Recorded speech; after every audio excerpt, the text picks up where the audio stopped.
It's time for bonus points, where we get 30 seconds to rattle on about impressions, etc. of games we either recently played or are currently playing before Mario dies, and we shut up and move on.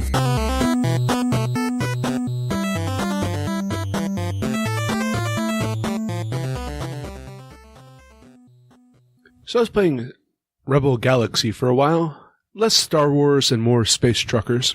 It has a plot, I suppose, but it's more of like loading up live organs and religious tracts as I'm going to schlep this cargo across the solar system in order to pawn it off for a high price at another location.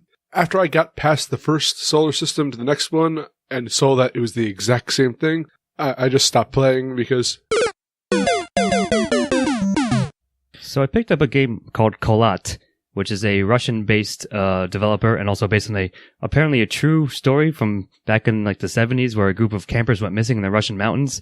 And it's supposedly like this tale of you investigating what happened. It's basically a walking sim in the windy snow-swept mountains of Russia over there. And it's not bad. It has a supernatural tinge to it. You know, I enjoyed it. Like, it wasn't amazing, but they did a pretty good job with what it was. And like, I appreciate the framework. And they randomly hired Sean Bean.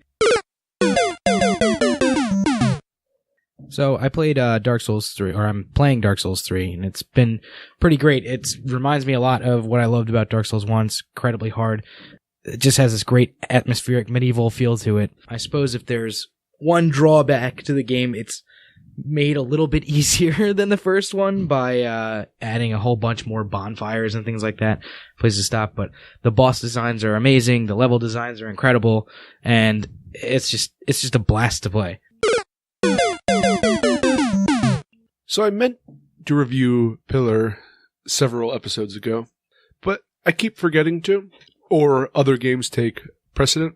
It's a very quick game. The artistic style is nice and interesting, but it is one of the more forgettable games I've played in a very long time. So, as you say, like, it took me this long to get to it. So, that's all I have to say. So I'm playing through the Batman Telltale series. Episode 3 I just finished. I got 4 waiting on me, and there's 1 more to come. And yeah, it's pretty much as good as ever as Telltale has done, especially unfolding an existing world such as Batman. And so if you're a fan of the character and so forth and all the world, it's sort of like Batman Year 2, I guess is a funny logline I would say. But yeah, it's quite well done. The choices are excellent. The voice acting is top notch, like some of my favorite voice actors, and it's just unfolding very nicely so far. So check it out.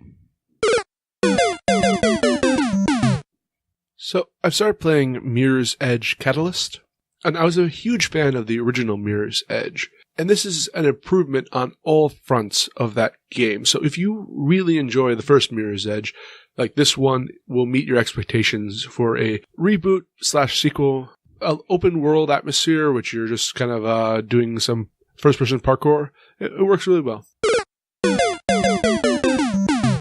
And I've played Warhammer, the End Times, Vermintide, which is basically a Left 4 Dead clone, but sort of in the best way. I actually think it's better than Left 4 Dead, and I was a huge fan of the first 2. But if you're a fan of Warhammer, they do a great job of realizing the world and throwing into sort of a first-person co-op 4-player. Actually, you have 5 characters to choose from, each of a different class. You can upgrade and change around, earn different weapons and abilities and so forth for them. And they all work differently. They're not the same cookie-cutter character. And yeah, you fight the Skaven, or not basically the zombies.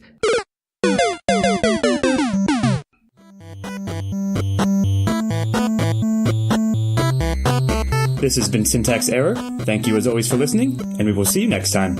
Music by Stephen Ormosi.